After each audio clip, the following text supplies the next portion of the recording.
Housing is unaffordable. This is part two of a conversation that we are having about the unaffordability of housing. We're continuing on from yesterday's part one. As your MLA in Saint Croix, my top priority and that of our team in the Green Party will be to tackle the unaffordability of housing. I know you can say, I don't know, nothing can be done. It's too big a problem. It's too complicated. Too many levels of government need to be involved. Some of that is true. But let's talk about measures that can be taken to help renters, measures that can be taken to help homeowners and landlords, and another thing that the government can do that they are not doing. And we will do all of that in 5 minutes because it's live for five. I've set my alarm to go off and we will see how we do. Let's talk about tenants and renters first. Yesterday, we talked about how the government just increased the threshold that tenants can apply for relief. It used to be if the rent goes up more than 3.6%, they could apply for relief. Now it's 4.7 for the next 12 months. That was done very secretly by our government, majority government's cabinet, so no one needed to be consulted. It was done, like I say, without any sort of publicity. They insist that they were going to make it public. All right, let's give them the benefit of the doubt. The point is, the onus is now on tenants to apply and possibly be rejected for the relief. My question, and if I were MLA standing up in the legislature, I would and will ask the government, if there's no change in government, why the onus would be on the tenants. Here's a fun and chilling fact.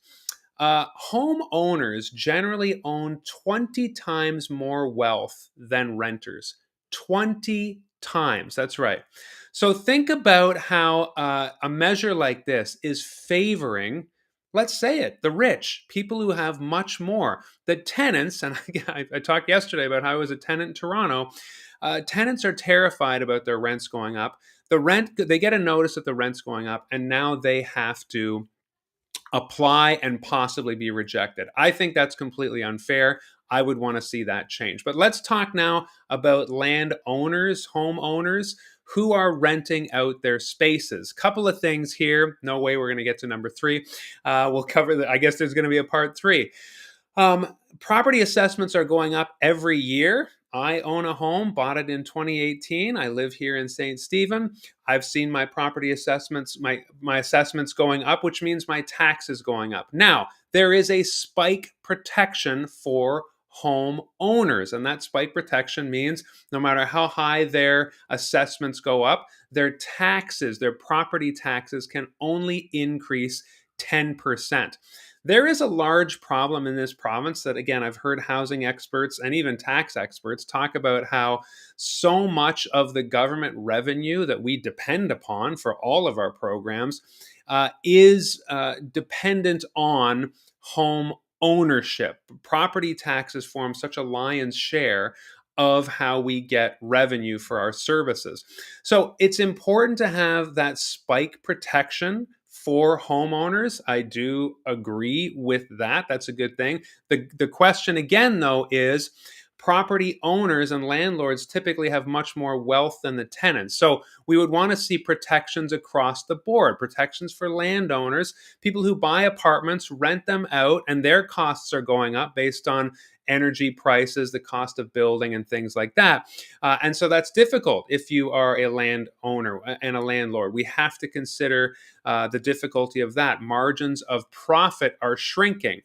However, it is still a profit model. And this is the problem with allowing housing to be a commodity to be invested in. That's what we are seeing all across the province and the country. And as a resident of St. Stephen, we are all aware of someone who purchased, they didn't live here, they purchased 20 properties in the community within the span of a year or two and became essentially an absentee landlord. And a lot of those buildings went derelict and et cetera, et cetera. This is an example of free market housing where we just allow the market to decide how much prices are going to be. There's the timer. So we did not get to the third, which is I want to talk about the government, and this will be tomorrow, part 3. We want measures in place for tenants. We want measures in place for landowners and landlords and homeowners who are renting out their spaces. That's important too. It's something my wife and I considered and decided not to do for a number of reasons.